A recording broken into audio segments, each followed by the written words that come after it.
National coverage, जो कहेंगे सच कहेंगे। नमस्कार, आप देख रहे हैं नेशनल कवरेज। मैं आपके साथ मुरली मनोहर। तो नेशनल कवरेज का सबसे लोकप्रिय कार्यक्रम राजनीतिक चर्चा में आपका स्वागत है। नीतीश बाबू अब उत्तर प्रदेश में अपनी जमीन तलाश रहे हैं।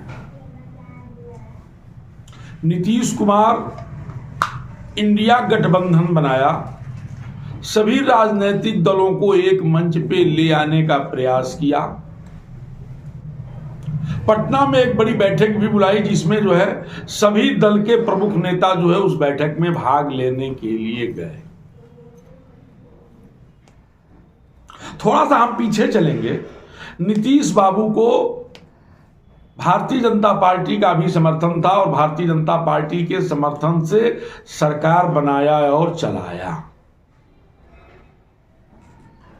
राजनीतिक कटुता बढ़ गई, राजनीतिक द्वेष बढ़ गया, दोनों दल अलग हो गए। तो नीतीश बाबू लालू यादव जी से भी हाथ मिला लिया, तेजस्वी को बिहार का उप मुख्यमंत्री बना दिया, अपने मुख्यमंत्री बने रहे और 2024 में खुद को प्रधानमंत्री का चेहरा घोषित करने का हर संभव प्रयास किया।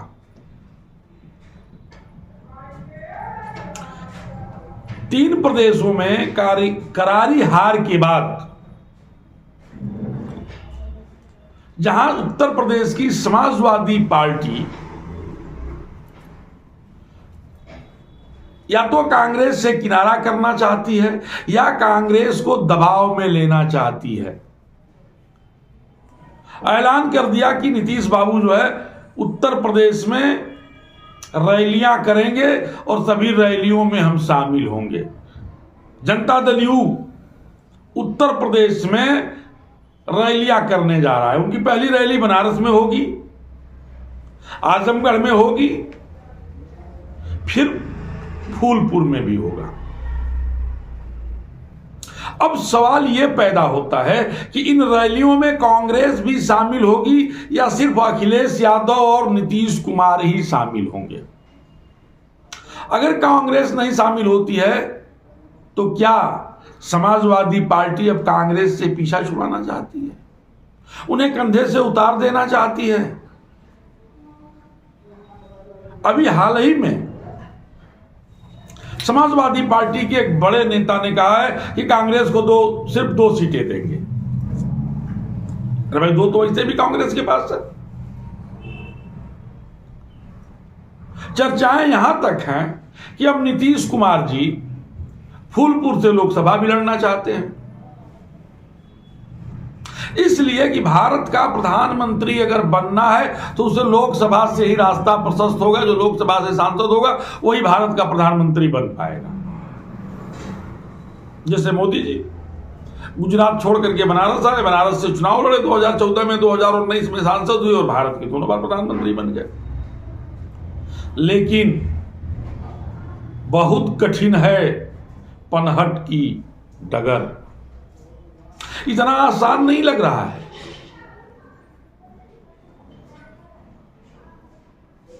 दिल्ली का रास्ता बहुत कठिन है। उत्तर प्रदेश में ऑलरेडी यादव के बाद अगर सबसे ज्यादा पिछड़ा कोई है तो कुर्मी बिरादरी के लोग हैं। नीतीश कुमार जी कुर्मी बिरादरी से आते हैं। कुर्मी बिरादरी में सबसे बड़ा चेहरा पल्लवी पटेल का है उत्तर प्रदेश में, जो एनडीए में शामिल है, मंत्री भी हैं, उनके पति जो है विधान परिषद के सदस्य भी हैं। अब कुर्मी समाज के सामने यह सबसे बड़ी समस्या हो जाएगी। नीतीश जी बड़ा चेहरा है, राष्ट्रीय स्तर के चेहरा हैं। नीतीश जी को मैं व्यक्तिगत भी जानता हूं। नीतीश जी भारत सरकार में रेल मंत्री रहे, कृषि मंत्री रहे, बिहार में कई बार मुख्यमंत्री भी रहे, अभी भी मुख्यमंत्री हैं और कुर्मी समाज से आते हैं। कुर्मी समाज के लोग उनको आंखों पे बैठाते हैं, आंखों। लेकिन क्या उत्तर प्रदेश के कुर्मी समाज के लोग नीतीश जी को अपना नेता मानेंगे या पल्लवी पटेल के साथ रहेंगे? अगर कुर्मी समाज के लोग नीतीश जी को अपना नेता मान लेते हैं तो पल्लवी पटेल पैदल हो जाएंगी। अगर पल्लवी पटेल के साथ ही रहते हैं तो नीतीश कुमार जिस मंशा के साथ उत्तर प्रदेश में आ रहे हैं वो मंशा पूरा होते हुए नहीं दिखाई दे रहा है। नीतीश जी के सामने एक समस्या भी बहुत बड़ी है। समस्या यह है कि जब बैठक हो रही थी पटना में इंडिया गठबंधन की, तो लालू यादव ने कहा कि राहुल जी आप दूल्हा बनिए, हम लोग बाराती बनने को तैयार हैं। अब जो राजनीतिक पंडित हैं, जो राजनीति से थोड़ा भी ताल्लुक रखते हैं, उनके समझ में तो यह ही गया कि लालू यादव जी चाहते हैं कि राहुल गांधी जी प्रधानमंत्री की चेहरा हो जाए और हम सभी घटक दल के लोग उनके साथ चलेंगे। लेकिन अभी अब बात नीतीश कुमार के गले के नीचे नहीं उतरा। भाई अब दोनों चीजें तो नहीं होंगी। इधर लालू जी राहुल जी को बुला करके चंपारण का मीट खिला रहे हैं, उधर बिहार में नीतीश जी के साथ जो है सरकार भी चला रहे हैं। नीतीश जी खुद ही प्रधानमंत्री के चेहरा बनना चाहते हैं, वो किसी घटक दल के किसी नेता को प्रधानमंत्री का चेहरा का रूप में देखना नहीं चाहते हैं। इसलिए नीतीश जी सोचे कि अब चलिए मैं थोड़ा सा यूपी भी टहलाऊं। लेकिन 3 प्रदेशों में जिस तरह से रिजल्ट आया है, जो परिणाम आए हैं, वह निश्चित कहीं न कहीं जो है घटक दलों के बीच में इंडिया गठबंधन में एक बड़ा टकरार शुरू कर दिया है। यह भी हो सकता है कि समाजवादी पार्टी जो है कांग्रेस पे दबाव बनाना चाहती है कि अधिक से अधिक सीटें हमको चाहिए और कम सीटें हम आपको देंगे। नीतीश बाबू का अपना खुद ही बहुत बड़ा प्रदेश है, वहां से चाहें तो चुनाव लड़ करके जीत सकते हैं। लेकिन जो एक चर्चा है कि फूलपुर से नीतीश बाबू चुनाव लड़ेंगे, यह थोड़ा सा बड़ा अटपटा लग रहा है। साथ भी उनको अखिलेश यादव का मिल गया है। टेंट और तम्बू की भी व्यवस्था हो गई है, टेंट और तम्बू भी लग जाएगा, रैलियां भी होंगी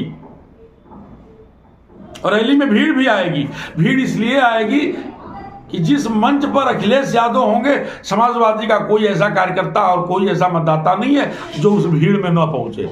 अगर अखिलेश यादव ना होते तो भीड़ ना होती, लेकिन अखिलेश यादव के आने के बाद उनकी रैलियों में भीड़ भी कम नहीं होगी, भीड़ होगी।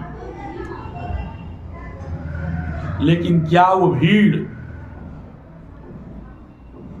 उत्तर प्रदेश में नीतीश और अखिलेश को जीत दिला पाएगी? कांग्रेस का बड़ा नुकसान होगा।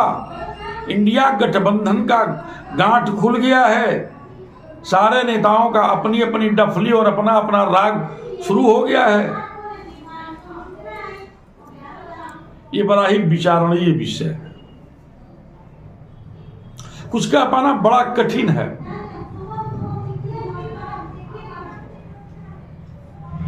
अखिलेश बाबू मध्य प्रदेश में चुनाव लड़े 69 सीटों पर। मैं मानता हूं 43 सीटों पर उनका प्रत्याशी 1000 से कम वोट पाया। छतरपुर की बात अगर हम करें तो छतरपुर बुंदेलखंड से सटा हुआ विधानसभा था। अखिलेश यादव पूरी कायनात वहां लगा दिए, स्वतः मोर्चा संभाल लिया, सारे संसाधन वहीं दे दिए गए। समाजवादी पार्टी के उत्तर प्रदेश का सक्रिय कार्यकर्ता वो जरूर छतरपुर गया। तमाम लोगों से जब मैंने फोन पे बात किया तो लोगों ने कहा कि हम छतरपुर आए हैं, नेताजी ने मेरी ड्यूटी छतरपुर में लगाई है। यानी वो लोग भी नेताजी को दिखाना चाहते थे कि हम समाजवादी पार्टी के बड़े कर्मठ नेता हैं, इसलिए कि अखिलेश जी वहां कमान संभाले हुए थे। दिन भर चढ़े रहा कुछ, रिजल्ट क्या आया? छतरपुर विधानसभा से प्रत्याशी समाजवादी पार्टी का 1000 वोट पाता है। सब लोग अपने अपने प्रदेश के बड़े नेता हैं। अखिलेश यादव जी उत्तर प्रदेश के बड़े चेहरा हैं, बड़े नेता हैं। नीतीश जी अपने प्रदेश के बड़े नाम और बड़े चेहरा हैं।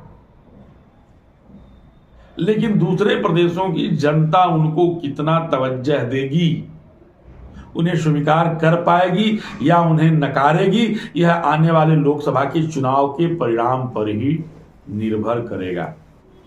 लेकिन यह तो एक बात एकदम स्पष्ट हो गया है कि अगर नीतीश जी उत्तर प्रदेश में आते हैं तो कहीं ना कहीं पल्लवी पटेल जी जो केंद्रीय मंत्री हैं उनका भविष्य दांव पर लग जाएगा।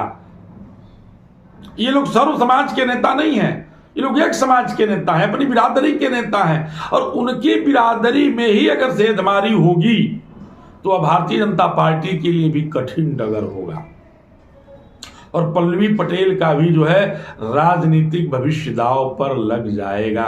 क्या पल्लवी पटेल अपनी बिरादरी, कुर्मी बिरादरी को, पटेल बिरादरी को बचा पाएंगी, अपने पास रख पाएंगी, या ये बिरादरी जो है नीतीश कुमार जी को अपना नेता उत्तर प्रदेश में मान लेगी? बड़े साफ शब्दों में बता देना चाहता हूं कि यादव के बाद अगर कोई सबसे बड़ा पिछड़ा मतदाता है, लगभग 20 सीटों पर कुर्मी बिरादरी का प्रभाव है। पल्लवी जी उसे बीजेपी के लिए कन्वर्ट कर पाएंगी या नीतीश जी उसे समाजवादी पार्टी के लिए कन्वर्ट कर पाएंगे, ये 2024 का चुनाव परिणाम बताएगा। पहले कुछ कह पाना बड़ी जल्दबाजी होगी, लेकिन किसी न किसी एक नेता का भविष्य तो दांव पर लग ही जाएगा, चाहे नीतीश जी का भविष्य दांव पर लगे या पल्लवी पटेल का जो है भविष्य दांव पर लगे। राजनीतिक चर्चा में बस आज इतना ही। धन्यवाद।